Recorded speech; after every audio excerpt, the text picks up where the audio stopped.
أعوذ بالله من الشيطان الرجيم. بسم الله الرحمن الرحيم. الحمد لله رب العالمين، والصلاة والسلام على أشرف الخلائق أجمعين،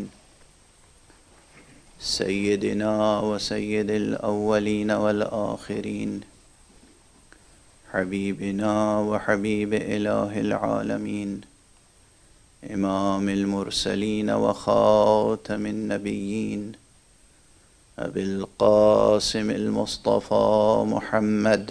اللهم صل على محمد وآل محمد وعلى أهل بيته الطيبين الطاهرين الهداة المهديين المعصومين المظلومين، واللعنة الدائمة على أعداء الحق والدين. أما بعد، فقد قال الله تعالى عز اسمه في محكم كتابه ومتقن خطابه: بسم الله الرحمن الرحيم.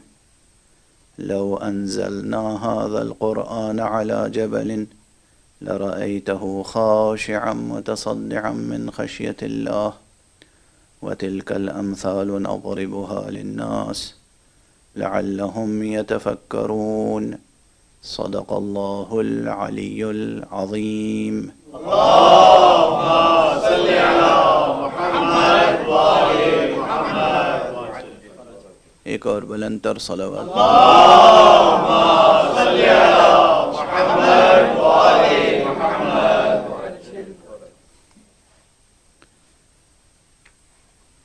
قرآن اور حسین کے عنوان سے جو سلسلہ گفتگو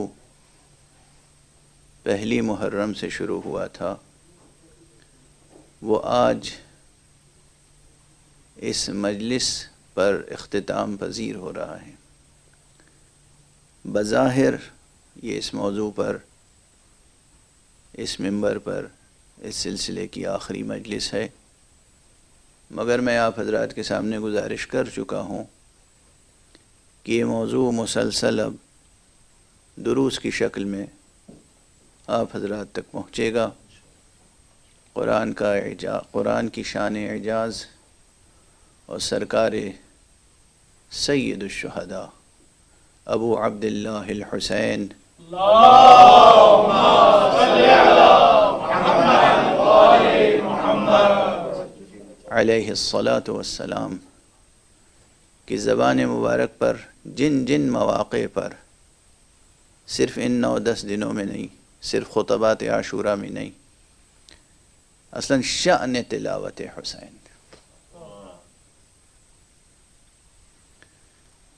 جہاں تک بھی روایات میں موجود ہے، کہاں کہاں سید الشہداء علیہ الصلاۃ والسلام کی گفتگوؤں میں قرآن مجید کے حوالے آئے ہیں. وہ انشاءاللہ میں اپنے اسلوب میں، طالب علمانہ اسلوب میں درس کی شکل میں عرض کروں گا، اس لیے کہ درس کے تقاضے بھی بہت اہم ہیں.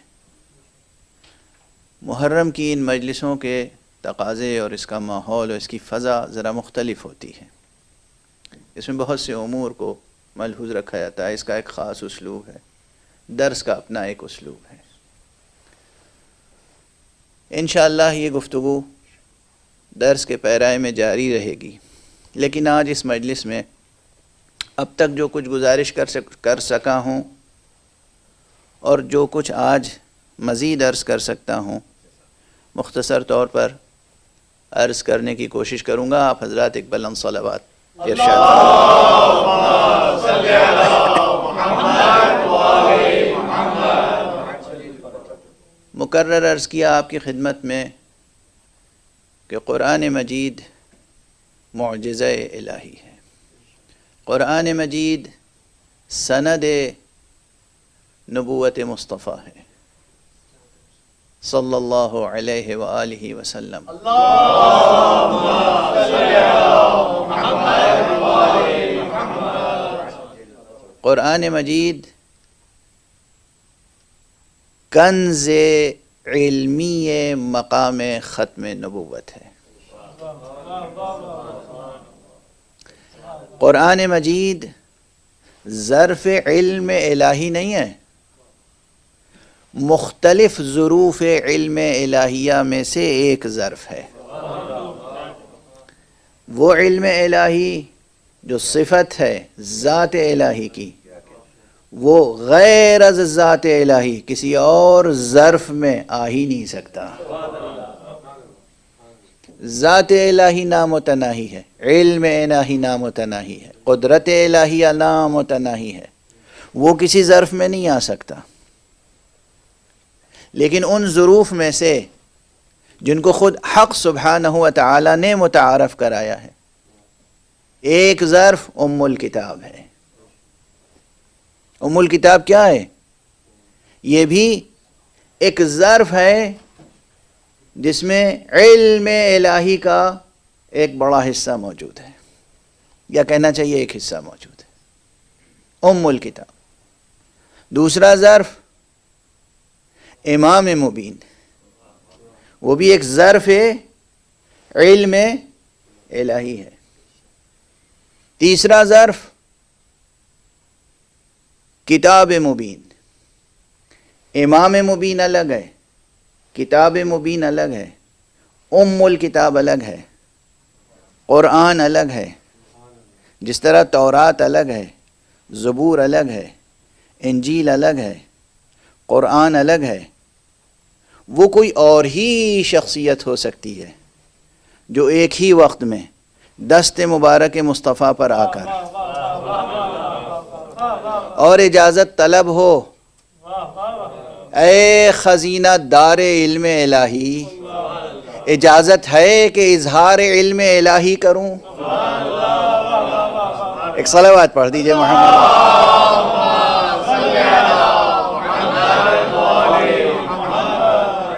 وہ شان ہی کچھ اور ہے، وہ ماحول، وہ کیفیت ہی کچھ اور ہے۔ جب جوف کعبہ میں پیدا ہونے والا بچہ، فرزند کعبہ، مولود کعبہ، کیا شان ہے ابو طالب کی؟ چاہو تو فرزند ابو طالب کہہ لو، چاہو تو فرزند کعبہ کہہ لو۔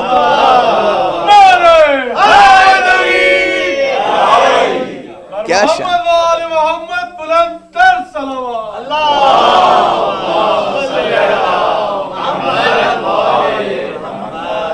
کیا شان ہے۔ تو جیسے ہی فرزند ابو طالب، فرزند فاطمہ بنت اسد، فرزند کعبہ بن کر اور دست مصطفیٰ پر آیا، تو اعجاز قرآن کی گواہی دینے کے لیے خود معجز نما بن گیا۔ یا رسول اللہ، اجازت ہے کہ تلاوت کروں؟ اور اس کے بعد تلاوتیں شروع ہوئیں۔ یہ روایتیں کسی شاعر و ادیب نے تخلیق نہیں کی ہیں، یہ روایتیں ایک فقیہ برجستہ، اپنے وقت کے مرجع تقلید، فقیہ، رجالی، محدث، علامہ شہر ابن شہراشوب جیسے عظیم القدر شخصیت نے کتاب مناقب میں نقل کی، اور ان جیسے نہ جانے کتنے اور فقہا نے، فقہا وہ جو نقل حدیث میں بہت احتیاط کرتے ہیں، کتنے فقہا نے ان روایتوں کو نقل فرمایا۔ کون تھا وہ بچہ؟ اب آپ حضرات کے سامنے کیا عرض کروں، آپ کے تو دلوں کے نگینے پر اس کا نام کندہ ہے۔ جتنا بھی شکر ادا کیجئے کم ہے، جتنا بھی فخر کیجئے کم ہے، جتنا بھی ناز کیجئے کم ہے، اور جتنی بھی دعائیں دیجئے اپنے والدین کو کم ہے۔ پر محمد و آل محمد بلند تر صلوات۔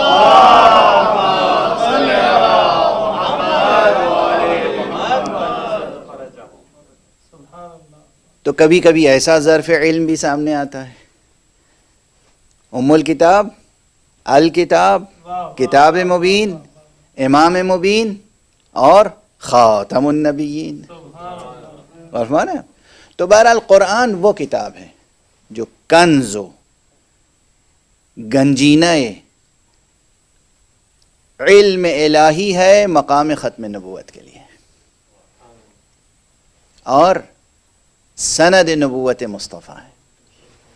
اور اس کی شان اعجاز یعنی اس کے معجزہ ہونے کے رخ بہت ہیں، ناقابل شمار ہیں، نامتناہی ہیں، جن میں سے ایک مثلاً جس کا ابھی تک ذکر نہیں ہو سکا، بہت مفسرین نے تذکرہ کیا ہے، اکثر تذکرہ ہوتا رہا ہے، ظاہر ہے کہ جب سلسلہ گفتگو ہے تو اس کا بھی ذکر کر دیا جائے، وہ ہے اخبار بالمغیبات. اخبار بالمغیبات یعنی آنکھوں سے اوجھل، پردہ غیب میں پنہاں چیزوں کی خبر دیتا ہے قرآن، چاہے وہ ماضی کی ہوں، چاہے حال کی ہوں، چاہے مستقبل کی. اور معجزہ اس لحاظ سے ہے کہ آج تک قرآن مجید کی کوئی پیشین گوئی غلط ثابت نہیں ہوئی. جو کہہ دیا وہ ہو کر رہا، اور جو کہہ دیا ہے اب تک نہیں ہوا ہے وہ ہو کر رہے گا. یہ یقین اس لیے کہ اب تک جو قرآن نے کہا وہ ہوا. یہ خود جس طرح سے لکھا گیا ہے وہ اپنی جگہ، لیکن خود یہ عنوان بہت زیادہ طویل الذیل ہے. اس کے ذیل میں بہت مطالب ہیں جو لکھے گئے، اور بہت مطالب ہیں جو ابھی لکھے جائیں گے، باقی ہیں بہت سے مطالب. میں صرف ایک مشہور مثال کو عرض کر کے آگے بڑھ جاؤں کہ جس وقت قرآن مجید نازل ہو رہا تھا اسی عرصے میں بہت سی پیشین گوئیاں قرآن نے کی اور وہ پوری ہوئیں. پوری نہ ہوتی تو ظاہر ہے کہ وہیں حجت نعوذ باللہ باطل ہو جاتی، وہیں دعوت مصطفیٰ صلی اللہ علیہ وآلہ وسلم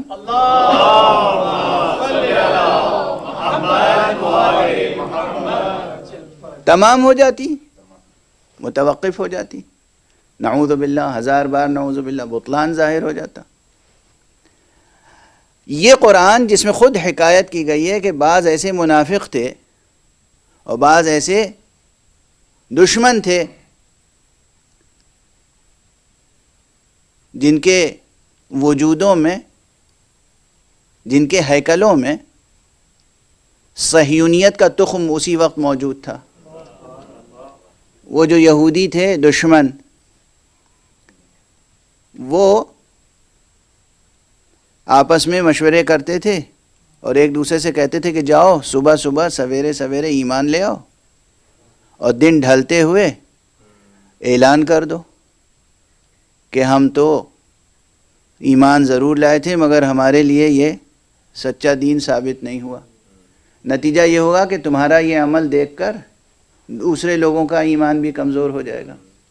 جہاں یہ ماحول موجود ہو کہ صبح ایمان لاؤ اور شام کو کفر اختیار کر لو، کفر کا اعلان کر دو، یا یوں کہوں کہ صبح ایمان کا اعلان کر دو اور شام کو اپنے کفر کو ظاہر کر دو، ہیں؟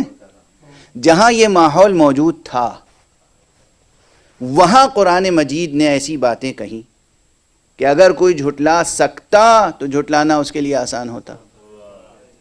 مثلا سورہ تبت یدا ابی لہب و تب، یہ ابو لہب کی زندگی میں نازل ہوا، اور اس میں اعلان کر دیا گیا کہ نہ مال اس کے کام آئے گا، نہ اولاد اس کے کام آئے گی، اور اس کا ٹھکانہ جہنم ہے. اعلان کر دیا نا. کیوں جہنم ہے؟ اس لیے کہ یہ کافر ہے. ابھی زندہ ہے وہ شخص، ابھی زندہ ہے وہ شخص. اگر وہ خود بھی جھٹلانا چاہتا تو کہتا اب تو ہم ایمان لے آئے، صبح کہتا کہ اب تو ہم ایمان لے آئے، اور شام ہوتے ہوتے کیا کہتا؟ یہ کیسا قرآن ہے، یہ کیسا نبی ہے جس نے میرے لیے کہا تھا کہ میں جہنمی ہوں، اب تو میں ایمان لے آیا، میں تو جنتی ہو گیا، اس کا مطلب یہ قرآن جھوٹا ہے، اس کا مطلب اب میں اسلام ترک کر رہا ہوں۔ نعوذ باللہ، غور فرما رہے ہیں آپ؟ اخبار بالغیب، زندہ ہے ابو لہب اور اعلان ہو گیا کہ یہ جہنمی ہے، نتیجہ کیا ہوا؟ تاریخ نے دیکھا سیاسی طور پر بھی جھوٹ بولنے کے قابل نہ رہا، خاتمہ کفر پر ہوا، قرآن کی سچائی پہ حرف نہ آیا۔ یہ ہے اخبار بالغیب، بعد میں ہونے والے واقعات کی خبر دیتا ہے قرآن، اور اس شان سے دیتا ہے کہ وہ واقعہ اسی طرح ہو کر رہتا ہے۔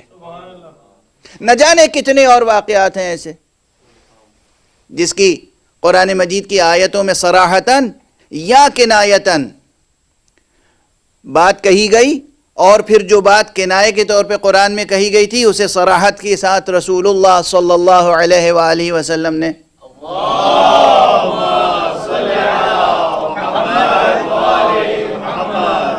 خبر دی، اور جس طرح خبر دی وہ بات اسی طرح واقع ہوئی، چاہے وہ فتح مکہ کا واقعہ ہو، چاہے وہ ہجرت سے متعلق باتیں ہوں، چاہے وہ جنگ بدر سے متعلق باتیں ہوں، جس قدر بھی باتیں ہیں جو اخبار بالغیب سے تعلق رکھتی ہیں۔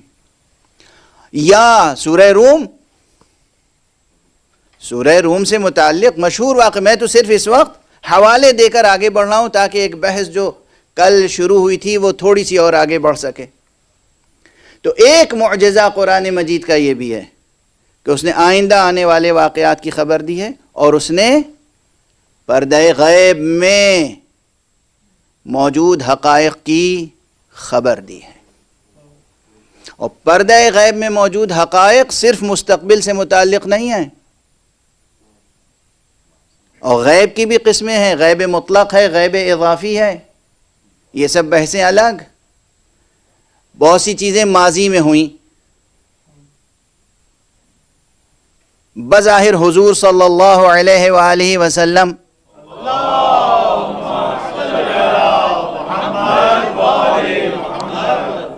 اس وقت اپنے ظاہری پیکر کے ساتھ موجود نہیں تھے اس کرۂ ارضی پر، اور اسی مناسبت سے بہت سی آیتوں میں یہ بات کہی گئی ہے کہ اے محمد یاد کرو اس وقت کو جب تم نہ تھے۔ تو اس کے یہ معنی نہیں ہے کہ تم واقعاً نہ تھے، اس کے دو پہلو ہیں۔ یہ چیز موجود ہے کہ تم اپنے اس ظاہری پیکر کے ساتھ اس کرۂ ارض پر موجود نہ تھے، اور جس معاشرے میں تھے مشرکین و کفار کے انسانی معاشرے میں، وہ انسانی معاشرہ بہرحال موجود نہ تھا، تو اس انسانی معاشرے کی نسبت سے وہ چیزیں غیب کی ہیں،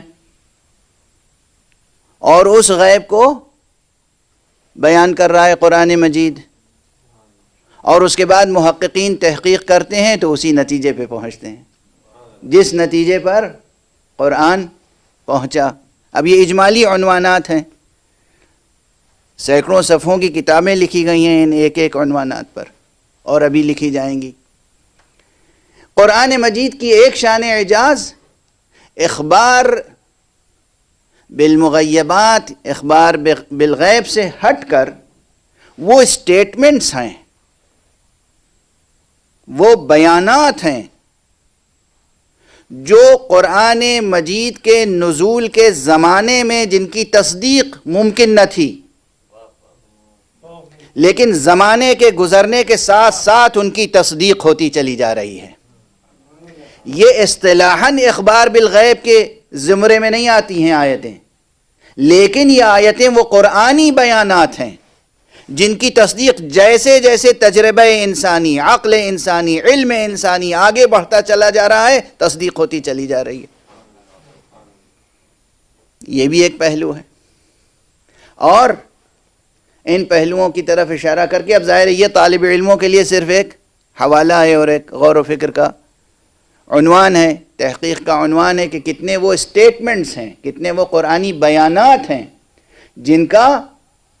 جن کی علمی تصدیق زمانے میں ہوتی گئی اور ابھی اسی طرح ہوتی جائے گی. یہ قرآن کی شان اعجاز ہے. اور وہ علوم سے متعلق ہیں، چاہے وہ علم طب سے متعلق ہوں، کونیات سے متعلق ہوں، کاسمولوجیکل ریئلٹیز ہوں، یا انسان کی صحت و جسم اور مختلف علمی شعبوں سے متعلق ہوں. بعض علوم ایسے ہیں جن پر ابھی بہت کام کرنے کی ضرورت ہے، چونکہ پوری دنیا اس وقت زیادہ تر حصہ لوگوں کا ظاہری سائنسی موضوعات پر کام کرنے میں مشغول ہے. اس لیے اس رخ پر کام نہیں ہوا جو بحث کل شروع ہوئی تھی، اور کل کئی بحثیں بطور مثال، بطور حوالہ، بطور مقدمہ ایک دوسرے کے ساتھ میں عرض کرتا چلا گیا، ورنہ ہر بحث مستقل جدا جدا ہے، ایک دوسرے سے مماثلت مشابہت ضرور رکھتی ہے. یہ بحث جو مثل، امثال اور تمثلات سے متعلق ہے، بہت سی روایتیں ہیں. ایک تو یہ یاد رکھیں کہ اطوار وجود گوناگوں ہیں، نامتناہی ہیں. ہر سطح وجود پر ہر موجود بغیر بدن کے نہیں ہے،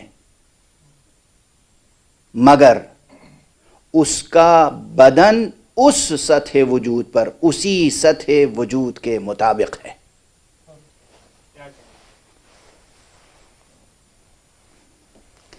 ہے نا تھوڑی سی مشکل بحث. اب مشکل بحثوں واقعاً مشکل ہے یہ، اور ان مشکل بحثوں کو اب یہ نہ کہیے گا ممبر پہ مشکل بحثیں لے کر کیوں آتے ہیں، یہ نہ کہیے گا.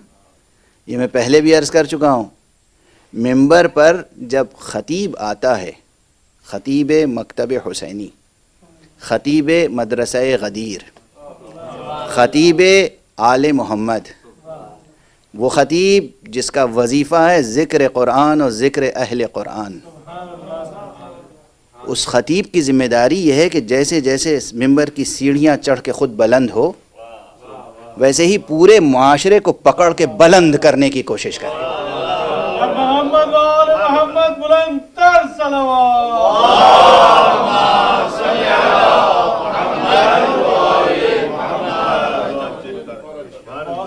معاشرہ بلند نہیں ہوگا تو حق ممبر ادا نہیں ہوگا.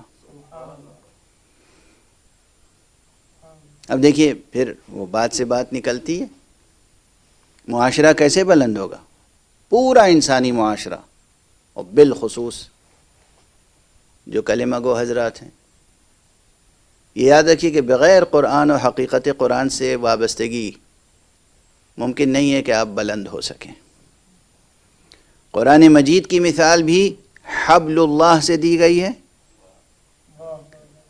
اور جان قرآن، محافظ قرآن، نفس قرآن حضرت امیر المومنین علی ابن ابی طالب علیہ الصلاۃ والسلام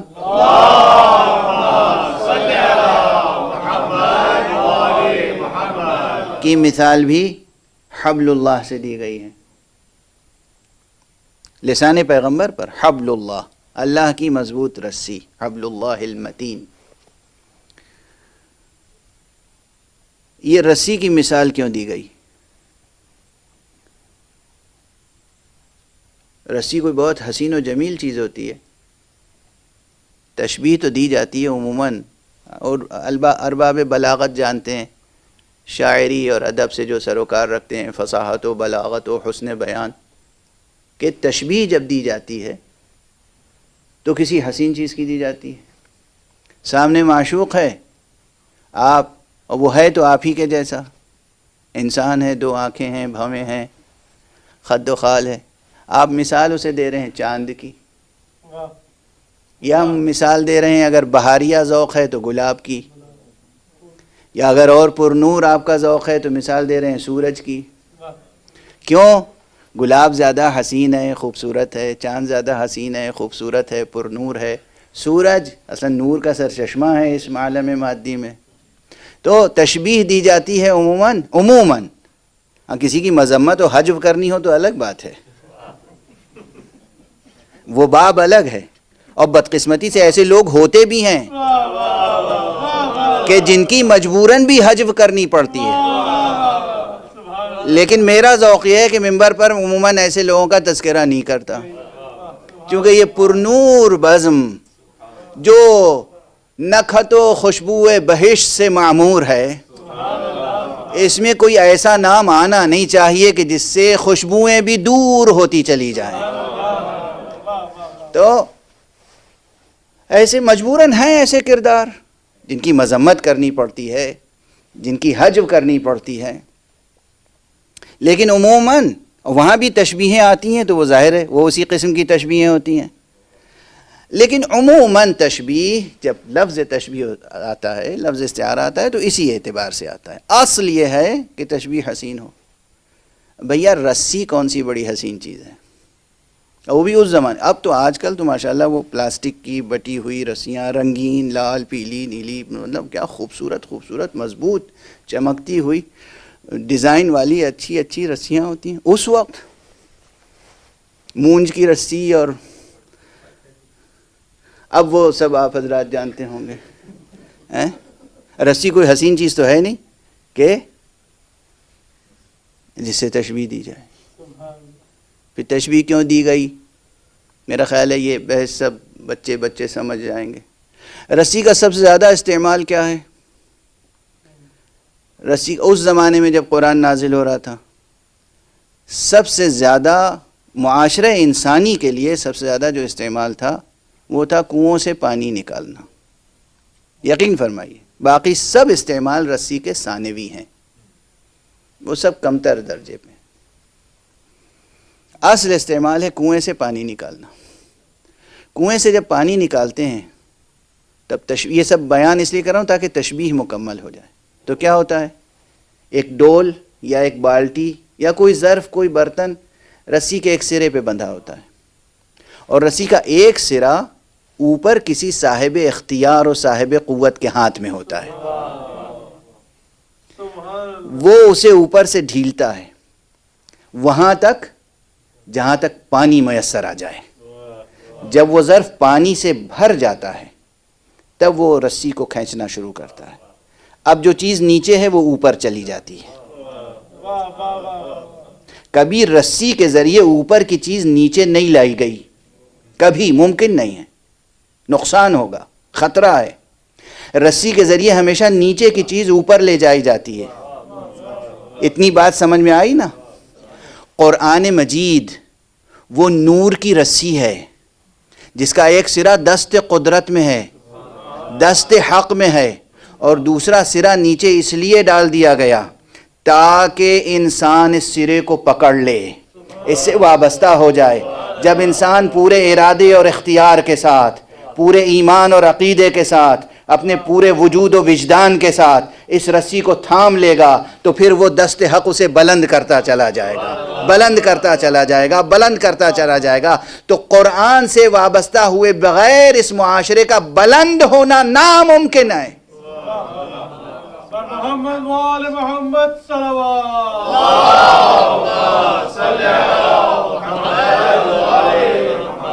یہی شان قرآن کی ہے، یہی شان اہل بیت کی ہے. اسی لیے امیر المؤمنین علی ابن ابی طالب علیہ السلام کو بھی تشبیہ دی گئی حبل اللہ المتین، حبل اللہ المتین. اور وہ جو آیت بار بار پڑھی جاتی ہے اتحاد کی دعوت دینے کے لیے، وَاعْتَصِمُوا بِحَبْلِ اللَّهِ جَمِيعًا وَلَا تَفَرَّقُوا، تفسیر اہل بیت دیکھ لیجئے، سب کے سب وابستہ ہو جاؤ اللہ کی رسی سے، تفرقہ نہ کرو. اس کے معنی کیا ہیں؟ افسوس ہے، یہ افسوس ہے. خود تشریح پیغمبر، توضیح پیغمبر، تفسیر پیغمبر، تعویل پیغمبر کو نظر انداز کر کے لوگ اعلان کیا کرتے ہیں، یعنی جس کو پکڑ کے متحد ہونا ہے اسی کو چھوڑ کے سب متحد ہو جاتے ہیں. یہ اتحاد وہ ہے جو خدا کو منظور نہیں ہے. اصلا یہ اتحاد نہیں ہے. وہ اتحاد ہے کہ واللہ خدا کی رسی ہاتھ میں ہو، یعنی قرآن ہاتھ میں ہو، ولایت مرتضی ہاتھ میں ہو، اس سے وابستہ ہو جائے تو پھر دیکھیے یہ معاشرہ کبھی پستیوں میں تاریکیوں میں نہیں رہ سکتا۔ قرآن سے وابستہ ہوں اور اس قرآن ناطق سے جس کا نام علی ابن ابی طالب ہے۔ صلوات پڑھیں محمد۔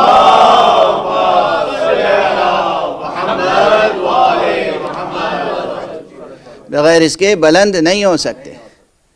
تو بہرحال یہ تو ایک کلی اور اٹل اور قیامت تک کا فارمولہ ہے جو میں نے عرض کر دیا۔ قرآن سے وابستہ ہوں، قرآن بھی حبل اللہ ہے، اور جان قرآن سے وابستہ ہوں جس کا نام علی ابن ابی طالب ہے، اور یہی راز تھا، یہی راز تھا۔ دونوں کو ایک ہی لقب دیا گیا لسان مصطفیٰ سے، اور یہی راز تھا کہ وصیت میں بھی دونوں چیزوں کا تذکرہ کیا گیا۔ انی تارک فیکم الثقلین کتاب اللہ وعطرتی اہل بیتی، اور اس وقت اہل بیت سے مراد ذات مبارک علی ابن ابی طالب۔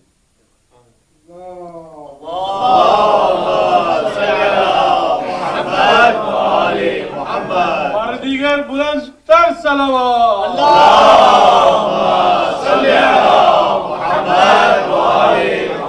آپ تو ماشاءاللہ جوان،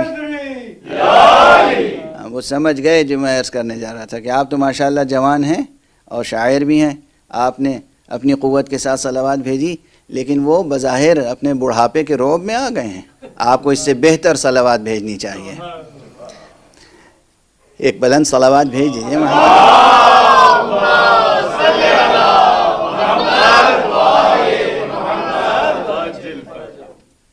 اور یہ بہت سے یعنی علماء اہل سنت نے بھی اعتراف کیا ہے کہ اس وقت اہل بیت سے مراد سب سے بارز شخصیت، سب سے نمایاں شخصیت جو تھی وہ حضرت امیر المومنین علی ابن ابی طالب کی شخصیت تھی۔ جب رسول نے کہا وَأَهْلَ بَيْتِي، اور اسی موقع پر فرمایا کہ هذا علی، اسی موقع پر فرمایا علی مع القرآن والقرآن مع علی، اسی موقع پر ایک خطبے کے یہ جملے ہیں جو الگ الگ چھوٹی چھوٹی حدیثوں کی شکل میں نقل ہو رہے ہیں۔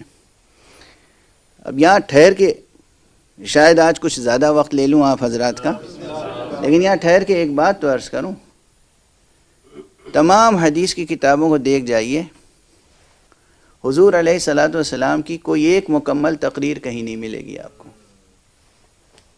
کیا المیہ ہے! حضور کے خطبات جمعہ کہاں چلے گئے؟ خطبات جمعہ کے علاوہ خطبات عید کہاں گئے؟ خطبات عید الاضحیٰ کہاں گئے؟ مختلف مواقع کے خطبات کہاں گئے؟ یہ ایک سطر کی حدیث، 2 سطر کی حدیث، 3-4 سطروں کی حدیث، اس سے زیادہ عموماً نہیں ملتی۔ کیا یہی حق حفاظت کلام پیغمبر ہے جو ادا کیا ہے لوگوں نے؟ بس ایک سوالیہ نشان چھوڑ کر آگے بڑھ رہا ہوں۔ اس پر کسی اور جگہ میں گفتگو کر چکا ہوں، لیکن اس وقت چونکہ ظاہر ہے ہر سطح کے لوگ سن رہے ہیں، ایک دہائی دی جاتی ہے اور نعوذ باللہ جیسے احسان جتایا جاتا ہے، فلاں فلاں محدثین نے بڑی عرق ریزی کی سنت مصطفیٰ کو جمع کرنے میں، سنت مصطفیٰ کو جمع کر، حدیث پیغمبر کو جمع کرنے میں اس امت نے بڑی قربانیاں دی، اور اس کے بعد کیا ہوا؟ کوئی ایک مکمل خطبہ بھی محفوظ نہ رہ سکا۔ ایک مکمل خطبہ، ہر خطبے کے چھوٹے چھوٹے جملے کاٹ کاٹ کے ادھر منتشر کر دیے گئے۔ اس میں کیا مصلحت تھی؟ اس میں کیا مصلحت تھی؟ اور ایسے بھی تھے جنہوں نے پیغمبر کی حیات طیبہ میں حدیثیں خود سن کر لکھیں اور اپنی بیٹی کے پاس محفوظ رکھ دیا، اور اس کے بعد منگا کر اس مجموعہ فرمان مصطفیٰ کو نظر آتش کر دیا، جلا دیا۔ اور بہانہ کیا تھا؟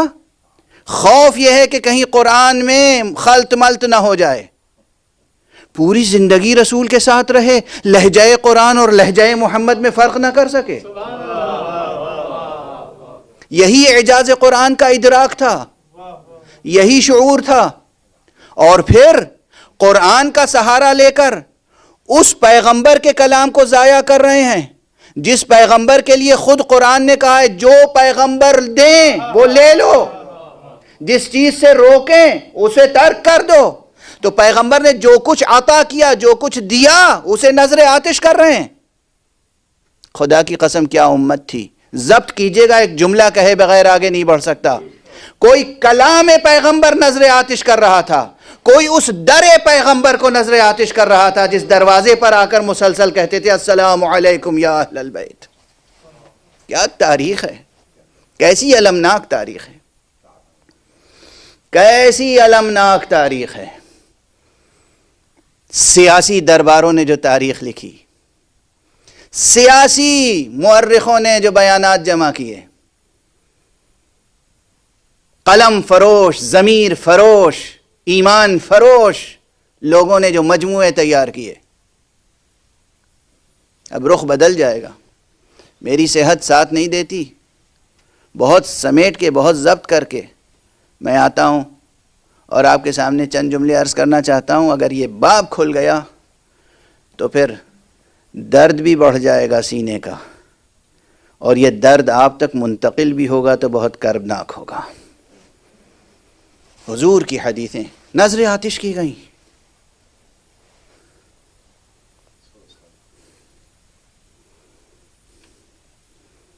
اور درباروں سے اعلان کیا گیا اصحاب پیغمبر کو، خبردار حدیث رسول بیان نہ کرنا،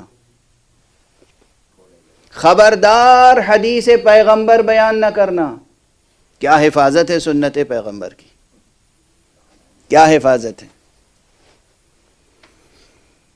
ایسے ماحول میں بہت سی وہ چیزیں جس طرح باقی رہنی چاہیے تھی باقی نہیں رہیں، لیکن جو بات کل میں نے عرض کی تھی اور مسلسل عرض کر رہا ہوں، جن کے پاس نہیں رہیں محرومیت ان کی قسمت ہے۔ ایسا نہیں ہے کہ موجود نہیں ہیں، ایسا نہیں ہے کہ باقی نہیں رہیں۔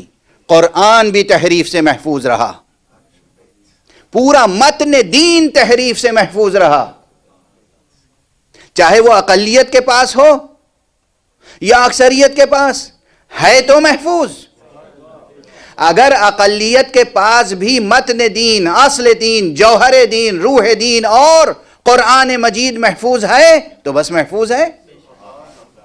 کوئی یہ نہیں کہہ سکتا کہ آپ کہتے ہیں محفوظ ہے تو تحریف کیسے ہو گئی۔ وہ جنہوں نے تحریف کی، تحریف نہیں کی، فسق اختیار کیا، گناہ کیا، جرم کیا، دین کے دائرے سے خارج ہو گئے۔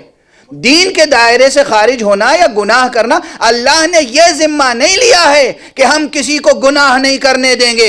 اللہ نے یہ ذمہ لیا ہے گناہ کرنے والے کرتے رہیں گے، تحریف کی کوشش کرنے والے کرتے رہیں گے، دین کو مٹانے والے اپنی کوششیں کرتے رہیں گے، لیکن میں وعدہ کرتا ہوں، میں یہ کہتا ہوں انا نحن نزلنا الذکر ونحن له لحافظون، میں کہتا ہوں کہ اب یہ دین باقی رہے گا، یہ قرآن باقی رہے گا، یہ شریعت باقی رہے گی، یہ ذکر باقی رہے گا، اور کردار معصوم باقی رہے گا۔ محمد وآل محمد صلی اللہ۔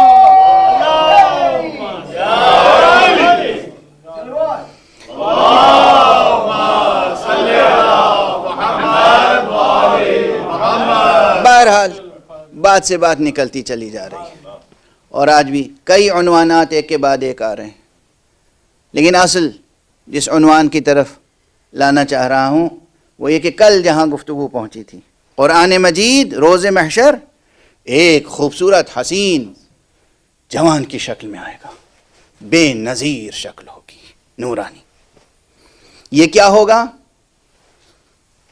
تمثل، یا قرآن مجید کا وہ طور سامنے آئے گا جسے سورہ مبارکہ زخرف میں کہا گیا ہے کہ وَإِنَّهُ فِي أُمِّ الْكِتَابِ لَدَيْنَا لَعَلِيٌّ حَكِيمٌ، وہ تو ام الکتاب میں ہمارے نزدیک علی حکیم ہے. لیکن اگر علی حکیم لوائے حمد لیے ہوئے موجود ہوگا تو پھر اس طور وجود کو کیا کہیں گے؟ ہے نا مشکل، آپ کے لیے بھی مشکل ہے. صرف ہمیشہ دوسروں کو نہ کہا کیجئے کہ ان کی سمجھ میں نہیں آتے حقائق. ابھی کتنے حقائق ہیں جن تک آپ کو اپنے ذہن و ضمیر و قلب و وجود و روح و سر کے ساتھ، اپنے وجود و وجدان کے ساتھ ارتقاء پا کر پہنچنا ہے. ایک صلوات پڑھ دیجئے محمد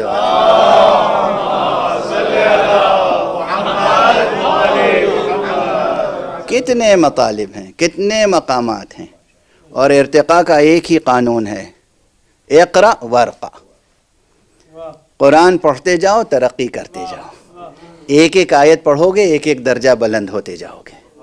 یہ جنت کے لیے کہا گیا ہے. جنت جب ملے گی تو جنت کے مراتب حسب اعداد آیات قرآنی ہیں. تو وہاں کہا جائے گا کہ قرآن کی آیتیں پڑھتے جاؤ اور آگے بڑھتے جاؤ. غور فرمایا آپ نے؟ خیر یہ تو ان کے لیے ہے جو قرآن پہ یقین رکھتے ہیں، قرآن پہ کوئی شبہ نہیں رکھتے اور قرآن کو اپنی زندگی کا ورد بنائے ہوئے ہیں. یاد رکھیے قرآن ربیع القلوب ہے. اہل دل ایک دوسرے سے جب ملتے ہیں تو معلوم ہے کیا پوچھتے ہیں؟ ما زرع القرآن فی قلبک. قرآن نے تمہاری زمین دل میں کیا بیج بوئے؟ قرآن نیکیاں بوتا ہے. قرآن شجر نور کا تخم دل میں بو دیتا ہے. قرآن نیکیاں بوتا ہے. قرآن شجر نور کی تخم ریزی کرتا ہے. قرآن اقدار انسانی کی سینچائی کرتا ہے آب حیات سے. قرآن کو اپنے ورد زندگی بنائیں. خدا کی قسم آج 9 محرم ہے، ابھی مقام مصائب میں داخل نہیں ہو رہا ہوں، لیکن 9 کے نیزہ کے قاری کا واسطہ دے کر کہہ رہا ہوں، آج کے بعد سے اپنی زندگی میں تلاوت قرآن کا ایک ورد روزانہ قائم رکھیے گا. غفلت نہ ہو. یہ عمر کی جس منزل میں بھی ہیں آپ ایک صفحہ قرآن روز پڑھ سکتے ہیں. قرآن مصحف کھول کے اپنی آنکھوں سے پڑھیے گا. زبانی یاد ہے نہیں، جو زبانی یاد ہے اسے بھی کھول کے. اس کی ایک تاثیر بیان کی ہے معصوم نے.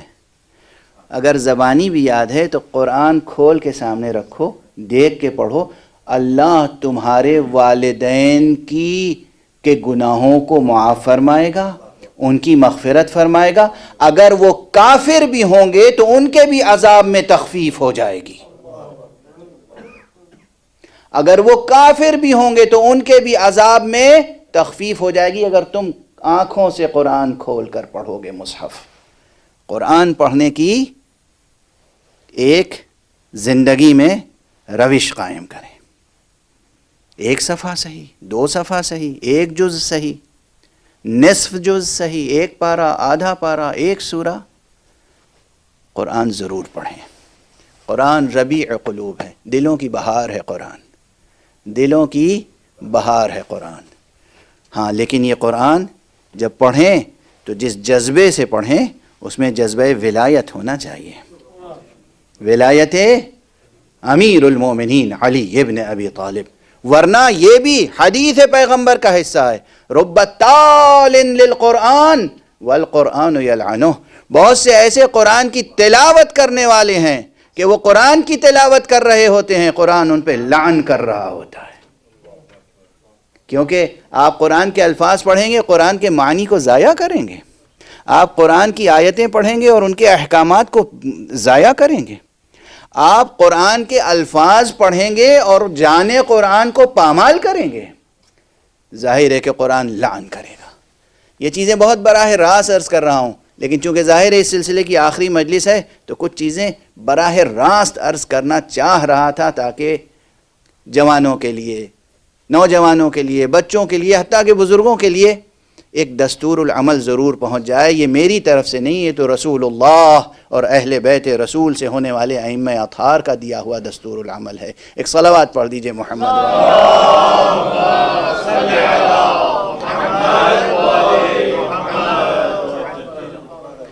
یہ قرآن قیامت میں جب آئے گا تو ایک حسین پیکر میں آئے گا. اور بھی روایتیں ہیں، اور بھی واقعات ہیں، مشاہدات ہیں، تجربات ہیں، کرامات کے ذمہ آتا ہے. سورہ مبارک یاسین مثلا دیکھنے والوں نے دیکھا کہ کوئی شخص دفن کیا گیا اور اس کے بعد ایک حسین و جمیل نوجوان آیا جو قبر میں داخل ہو گیا. اب اشارہ کر رہا ہوں میں، تفصیل سے تو واقعات میں کبھی پڑھتا ہی نہیں ہوں، عموماً اشارہ کر کے. بعد میں مکاشفات کے نتیجے میں، چاہے وہ مکاشفہ بتوسط معصوم ہو یا بتوسط ولی اللہ یا بتوسط عارف باللہ، معلوم ہوا یہ حسین پیکر جو تھا یہ سورہ یاسین. سورہ یاسین نے قبر میں داخل ہو کر کہا کہ گھبرانے کی بات نہیں ہے، تم مجھے روز پڑھتے تھے نا، تلاوت کرتے تھے، ہم تمہاری مدد کے لیے آ گئے. اور فرمایا آپ نے، میں فشردہ پوری داستان، پوری روایت، پوری حکایت نہیں عرض کر رہا ہوں. ہر سورے کا ایک پیکر ہے اور پھر پورے قرآن کا ایک پیکر ہے، بلکہ کہنا چاہیے ہر آیت کا ایک پیکر ہے. ہر آیت کے ضمن میں تہ در تہ مضامین ہے اور ہر مضمون کا ایک پیکر ہے. یہ بحث کی گئی ہے آج تک، کتنی مشکل بحث ہے. یہ پیکر الگ الگ ہوں تو ہر پیکر اپنی جگہ ایک درخشاں آفتاب ہے، اور یہ سب پیکر ایک دوسرے میں سمٹ آئیں تو پھر وہ حسین و جمیل پیکر وجود میں آتا ہے کہ شہداء کی آنکھیں بھی خیرہ ہوتی ہیں، انبیاء کی آنکھیں بھی خیرہ ہوتی ہیں، اور اعلان ہوتا ہے تو فراز عرش سے اعلان ہوتا ہے کہ تم نے پہچانا نہیں، یہ قرآن مجید ہے. یہ سب مسائل روایت کی زبان میں جو موجود ہیں، لسان روایت میں جو آئے ہیں، اسے علمی اور انسانی منطقی سطح پر کس طرح حل کریں گے؟ حل کرنے کی کوشش کی جائے یا نہیں؟ اور ہمارے یہاں یا صرف غلو اور ضعیف و منکر اور یہ سب اصطلاحیں استعمال کر کے کلام معصوم کو نعوذ باللہ ضائع کر دیا جائے. اگر معصوم کی زبان پر یہ مطالب آئے ہیں، انہوں نے بیان کہاں کیا؟ عالم الست میں. انہوں نے بیان کہاں کیا؟ اسی زمین پر. جب یہاں بیان کیا انہوں نے تو ہمیں یہیں رہتے ہوئے اپنی عقل کے ذریعے سے ان معضلات کو حل کرنا ہے. ان معضلات کو حل کرنے کے نتیجے میں جب اعمال فکر کریں گے، یعنی فکر کا استعمال کریں گے، تو پھر مقدمات ترتیب دینے ہوں گے. مقدمات ترتیب دینے کے بعد نتائج تک پہنچیں گے. یہ مقدمات اور نتائج علوم کی شکل میں سامنے آئیں گے. اور فرمانے آپ کتنے علوم کی تاسیس ہو چکی اور ابھی کتنے علوم کی تاسیس کلام معصومین کی روشنی میں باقی ہے. ہاں، یہ بحث یہاں سے لے کر حوضے تک کارآمد ہے. جو جہاں تک اس کو سن سکے اور ذہن و ضمیر میں جگہ دے سکے. جب یہ بحث چلے گی، ایک تو یہ پیکر ہے ہمارا آپ کا جسمانی. اب یہاں مثال کے طور پر عرض کروں، شاید یہ مطلب مکرر ہو لیکن عرض کر لینے دیجئے کہ خود آپ اپنے پیکر کو کن کن شکلوں میں دیکھتے ہیں. یہاں پر ایک اہم بحث ہے اور وہ خواب سے متعلق. ہم آپ سب خواب دیکھتے ہیں. ایک تو آپ کا یہ جسم ہے، اور ایک جب خواب آپ دیکھتے ہیں تو اس خواب میں بھی آپ اپنے آپ کو دیکھتے ہیں، اپنے بزرگوں کو دیکھتے ہیں. مثلا کسی نے اپنے والد کو خواب میں دیکھا کہ والد آئے تھے، بیٹھے، گفتگو کی، مجھے شیرینی دی، کوئی تحفہ دیا، مجھے نصیحتیں کی، چلے گئے. اس طرح کے خواب دیکھتے ہیں. آپ جب بیدار ہوتے ہیں تو والد کا پیکر بھی ذہن میں ہوتا ہے، کلام بھی ذہن میں ہوتا ہے، یاد رہتا ہے، اس چیز کی لذت بھی یاد رہتی ہے. اور ہمارے یہاں وہ ایک پیکر تو آپ دفن کر چکے خاک میں. اب یہ مرحوم والد کو جو خواب میں دیکھا، یہ کون سا پیکر ہے؟ بحثیں بہت ہیں یہاں پر، یہ صرف تقریب ذہن کے لیے مثال دے رہا ہوں. تو ایک جسم ہے یہ مادی، ایک جسم ہے مثالی، اسے کہتے ہیں جسم مثالی یا جسم برزخی. ایک جسم، اسے بھی بدن کہیں گے یا جسم کہیں گے یہ کہنا مجبوری ہے، لیکن جسے موصول کہتے ہیں وہ بھی عالم بالا میں انہیں موصول مجردہ کہتے ہیں. تجریدی ایبسٹریکٹ موصول، ایبسٹریکٹ فارمز. یہ ایبسٹریکٹ فارمز یعنی ایبسٹریکٹ کس سے؟ میٹر کی کیریکٹرسٹکس سے، مادے کی خصوصیات سے. بہت بوجھل ہو گئی گفتگو نا، بہت مشکل ہو گئی.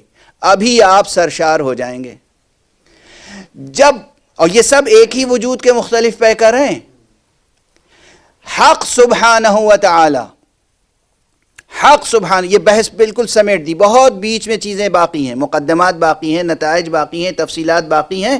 ظاہر ایک تقریر میں سب سمیٹ کر عرض نہیں کیا جا سکتا. حق سبحانہ و تعالی جب کسی کو اختیار عطا کرتا ہے، قدرت عطا کرتا ہے، تو پھر وہ یہ قدرت اور اختیار بھی عطا کرتا ہے. ایک منزل وہ آتی ہے کہ جب حق سبحانہ و تعالی کی عنایت سے، اس کی عطا سے، اس کی عنایت سے ایک موجود اس پر قادر ہوتا ہے کہ خود اپنی ہی تمثیل، اپنا ہی وجود ایک سے زیادہ خلق کر سکے. ایک سے زیادہ خلق کر سکے. یہ آپ کے لیے ناممکن نظر آ رہا ہے، وہاں ممکن ہے. ممکن نہیں، واقع ہے. جاؤ، یقین نہ آئے تو در علی پر جاؤ، آزمائش کے لیے، امتحان کے لیے دعوت کرو. ایک وقت میں 40 حضرات پہنچ جائیں، کریں دعوت. ایک دن میں، ایک ساعت میں، ایک وقت میں سب دعوت کریں. آقا نماز مغرب و عشاء کے بعد آج ہمارے ہاں تناول فرما لیجئے گا. یا ابن ابی طالب آج نماز عشاء کے بعد ہمارے ہاں تناول فرما لیجئے گا. اے رسول کے جانشین آج نماز عشاء کے بعد ہمارے ہاں تناول فرما لیجئے گا. اور سب سے کہتے جا رہے ہیں انشاءاللہ، انشاءاللہ، بارک اللہ، انشاءاللہ، بارک اللہ، انشاءاللہ، بارک اللہ. 40 تک فہرست پہنچ گئی.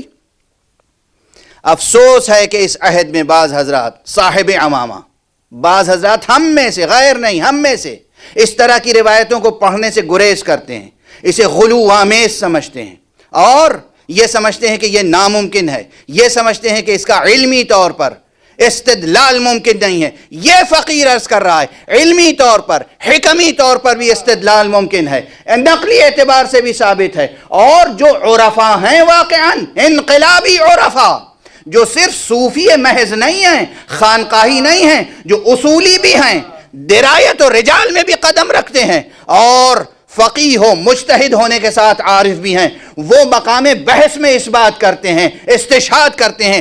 میری روح فدائے نام حضرت امام خمینی ہو جائے، جنہوں نے اپنے ابحاث میں ثابت کیا اور مثال دی کہ یہ روایت اہل غلو کی نہیں ہے، یہ حقیقت ہے. لوگوں نے 40 جگہ علی ابن ابی طالب کو بلایا.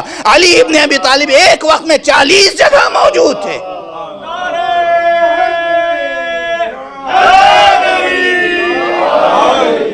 ہر شخص کہہ رہا تھا آج علی میرے یہاں تھے، آج علی میرے یہاں تھے، آج علی میرے یہاں تھے. اور پیغمبر نے کہا علی تو میرے پاس تھے، زہرا نے کہا علی تو میرے پاس تھے، جبرائیل نے کہا عرش پر خدا فرما رہا ہے علی تو میرے پاس تھے.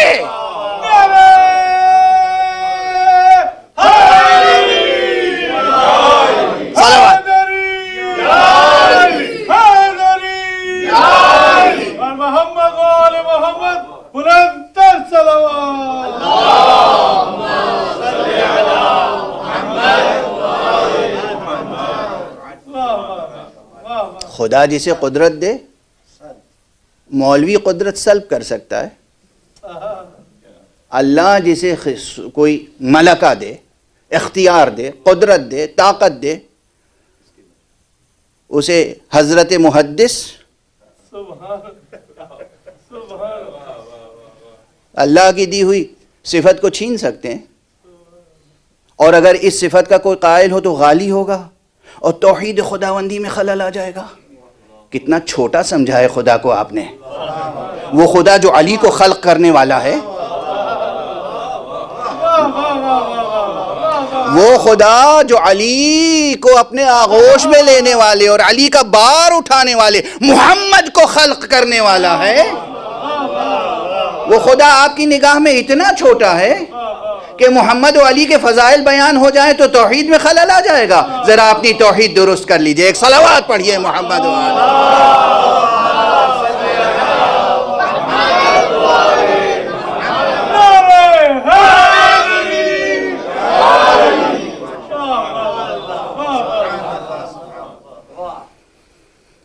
وہ تو 40 مقامات پر. اچھا ایک بات اور عرض کروں، مدد کرنے کے طریقے ہوتے ہیں. کبھی مدد کھل کے کی جاتی ہے، کبھی مدد پوشیدہ رہ کے کی جاتی ہے. زیادہ اچھی حسین بڑی مدد وہ ہوتی ہے جو پوشیدہ رہ کے کی جاتی ہے. ٹھیک ہے نا؟ اور یہ جو خواب کی مثال تھی، مثال ہی تھی، مثال دی جاتی ہے تقریب ذہن کے لیے. آپ کسی مسئلے میں الجھے ہوئے ہوں اور دعا کر کے سوئیں اور خواب میں آپ کے والد آ جائیں اور اس مسئلے میں ہدایت کر کے چلے جائیں. مدد ہوئی یا نہیں ہوئی؟ ہوئی مدد. اچھا اسی طرح یعنی وہ تو ظاہر بظاہر لوگوں نے 40 جگہ مدعو کر لیا تھا، تو اس ظاہری جسم کے ساتھ ہر ایک کی دعوت قبول کی. اب اس میں شک نہ کیجئے کہ ایک وقت میں کرۂ ارض پر جتنے بھی لوگ مدد کے لیے پکاریں،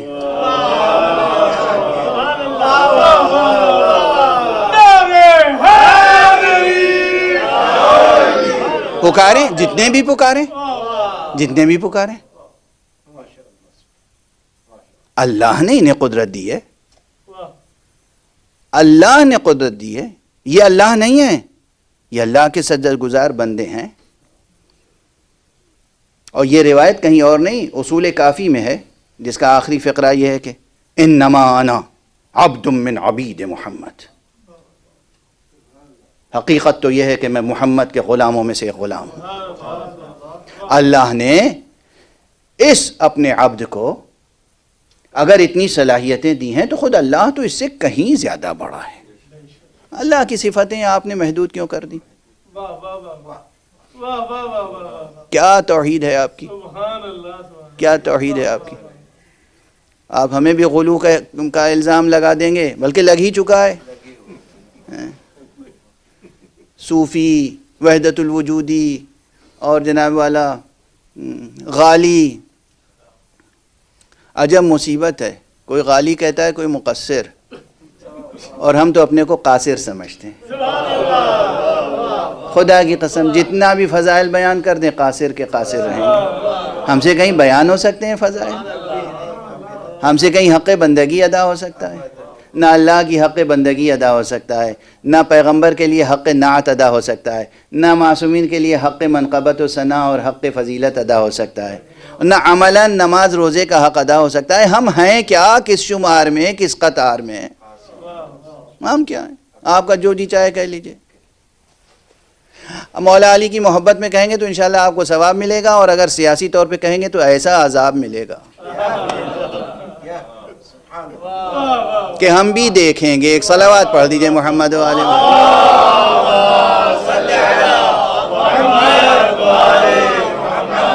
اور دیگر بلند تر صلوات.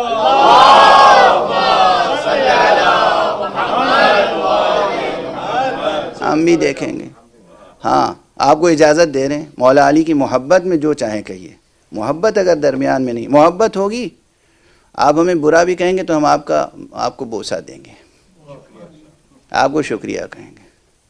لیکن اگر محبت علی سچی نہیں ہے اور سیاسی طور پر بیان بازیاں ہو رہی ہیں تو پھر ہم بھی دیکھیں گے اور آپ بھی دیکھیے گا. ٹھیک ہے نا؟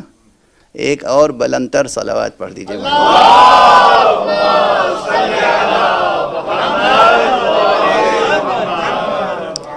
تو یہ ایک حقیقت ہے عزیزان گرامی. یہ ایک بہت بڑا موضوع ہے. میں پورا موضوع عرض نہ کر سکتا ہوں، نہ عرض کر سکا. میں نے خلاصہ کچھ ادھر سے ادھر سے کچھ عنوانات منتشر سے عرض کر دیے. یہ علم، یہ بحث مثل، امثال اور تمثلات کی بہت بڑی وسیع ہے، جس کا حق ابھی تک کسی حکیم و فلسفی نے ادا نہیں کیا ہے. بحثیں ہوئی ہیں، انکار نہیں کر رہا، ہوئی ہیں جس قدر ہو سکا، لیکن یہ اس سے کہیں زیادہ وسیع الذیل ہے، اور اس میں کئی شعبے ہیں شاخ در شاخ، وہ مثل سے لے کر اور ہمارے تمثلات تک اور ہمارے اعمال کی تجسیم تک. ہمارے اعمال کی تجسیم تک آپ جو عمل کرتے ہیں، جو نیت کرتے ہیں، اس کی ایک شکل بن جاتی ہے. جو خیال آتا ہے اس کی ایک صورت بن جاتی ہے. جو فکر ہے آپ کی، وہ جو مضمون آپ نے ادا کیا، جو عمل کیا آپ نے، خدا کی قسم بس اب میری طاقت ساتھ چھوڑ رہی ہے، میں تو ہمت سے کام لے رہا ہوں. تو ایک فقرے میں آپ کی طبیعتیں منقلب ہو جائیں گی. ظاہر شب عاشور کی مجلس ہے. خدا کی قسم اگر سورہ مبارکہ یاسین کی بھی کوئی صورت ہے، اگر قرآن کے چھوٹے چھوٹے سوروں کی بھی صورتیں ہیں، تو یہ جو مجلس عزا ہے نا، یہ بھی ایک ایسا عمل ہے کہ اس کی بھی ایک پرشکوہ صورت ہے. اور وہ بھی قبر میں، برزخ میں، محشر میں شفاعت کے لیے آئیں گی، گواہی دیں گی. یہ فضائیں گواہی دیں گی کہ یہ شخص ذکر حسین سنتا تھا، یہ شخص ذکر حسین کرتا تھا، یہ شخص غم حسین میں اشک بار ہوتا تھا، یہ آقا کا سلامی تھا، سلام پڑھتا تھا، یہ آقا کا نوحگر تھا، نوحے پڑھتا تھا، یہ آقا کا مرثیہ گو یا مرثیہ خان تھا، مرثیے پڑھتا، یہ آقا کا ذاکر تھا، یہ آقا کا ماتمی تھا. سب اعمال محفوظ ہیں عزیزو، سب اعمال محفوظ ہیں. امید لگا کے رکھو ذات حق سے، اخلاص کے ساتھ اعمال ادا ہوں. آج زیادہ دیر تک مصائب بھی نہیں پڑھ سکوں گا، بالکل میری طاقت ختم ہو چکی ہے. آج اس منبر کی روایت کے مطابق 2 عظیم شہادتوں کی طرف اشارے کیے جاتے ہیں. کل حضرت علی اکبر کا تذکرہ ہوا تھا، آج آقا حسین کے چھماہ شیر خار کا تذکرہ ہوتا ہے. اجرکم علی اللہ. بس گفتگو کا دامن سمیٹ رہا ہوں. روز عاشورہ آقا حسین نے خطبے پر خطبے دیے، ارشاد و ہدایت کا سلسلہ جاری تھا، اور پھر قربانیوں پہ قربانیاں پیش کی دین کی حفاظت کے لیے، قرآن کی حفاظت کے لیے. بار بار متعدد خطبوں میں متعدد آیتیں تلاوت فرمائیں، جن آیتوں کی شأن تلاوت سے بڑی تفسیری اور فقہی بحثیں وابستہ ہیں کہ اس موقع پر اسی آیت کی تلاوت کیوں کی.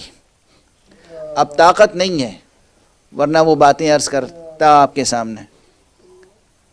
اور ایک فقرہ ایسا ہے قرآن کا جو ہے آیت قرآن کی ایک آیت کا جز ہے، لیکن آقا حسین نے اسے اپنے اس سفر میں بار بار پڑھا ہے، اور ہر بار اس فقرے کے بعد ایک فقرے کا اضافہ کیا ہے، ایک فقرے کا اضافہ کیا ہے.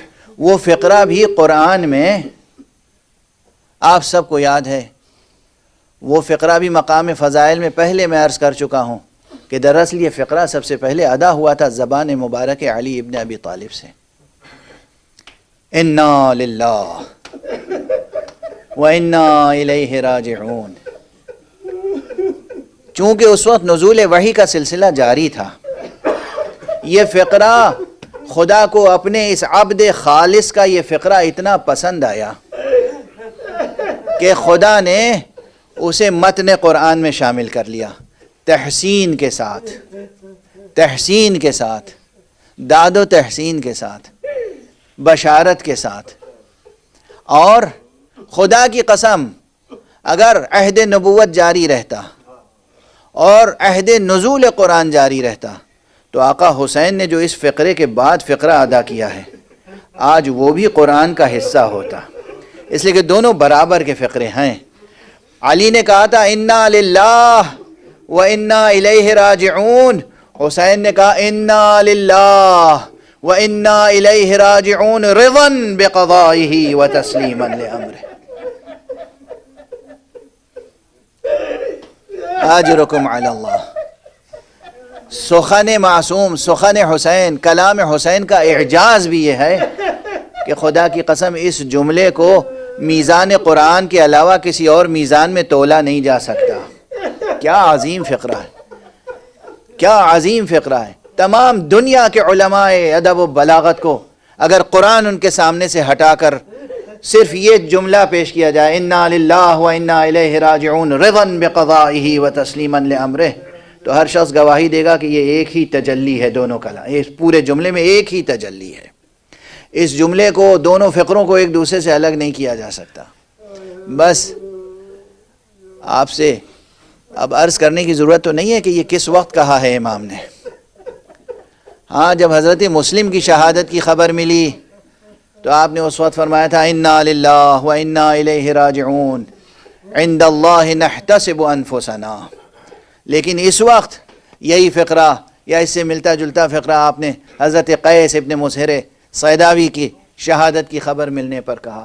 جب حضرت مسلم ابن عوذہ شہید ہوئے، جب حضرت حبیب شہید ہوئے، آپ نے انا للہ بار بار کہا ہے. لیکن یہ فقرہ رضا بقضائہ و تسلیما لامرہ یہ آخری بار کہا ہے جب 6 مہینے کے بچے کا لاشا.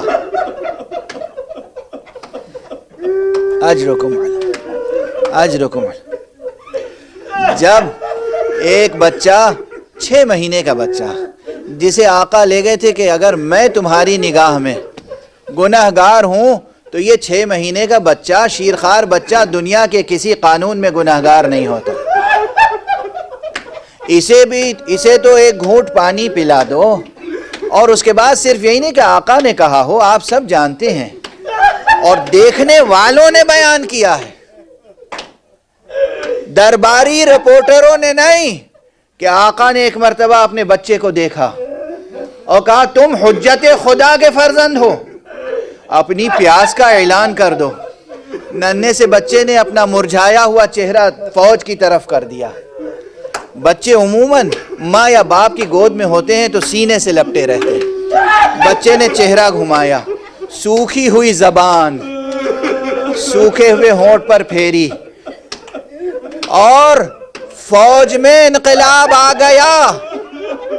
کچھ ایسے تھے جو چاہتے تھے کہ آ کر پانی پلا دیں، لیکن عمر ابن سعد نحس نے آواز دی حرملہ ابن کاہل کو کہ اقطع کلام الحسین، حسین کے کلام کو قطع کر دے. اس نے تیر سے نشانہ لیا اور ایک تیر خطا کر گیا، دوسرا تیر خطا کر گیا، لیکن تیسرا تیر اس طرح آ کر گلوئے اصغر میں پیوست ہوا کہ بچے کا گلا اور باپ کا بازو ایک ساتھ زخمی ہوا. آقا حسین نے تیر کو کھینچا، بچے سے خطاب کیا، بچے کے گلے سے 2-3 قطرے لہو کے، آسمان کی طرف دیکھا، زمین کی طرف دیکھا، اور اس کے بعد اپنے چہرے پر مل کے کہا بیٹے گواہ رہنا، اسی طرح میں نانا رسول اللہ کی خدمت میں حاضر ہوں. اجرکم علی اللہ اجرکم علی اللہ. میں اس موقع پر خواتین بھی سن رہی ہیں، بچے بھی سن رہے ہیں، مومنین سن رہے ہیں. مکتب حسینی کی تربیت گاہ ہیں یہ مجلسیں. سنو کس طرح خدا کا احترام باقی رکھتے ہیں، کس طرح توحید کا عقیدہ سلامت رکھتے ہیں، کس طرح قرآن اور دین کی حرمتوں کو محفوظ رکھتے ہیں. سنو جناب رباب، اس چھماہے کی ماں کسی روایت میں نہیں ہے نا کہ وہ معصومہ تھیں.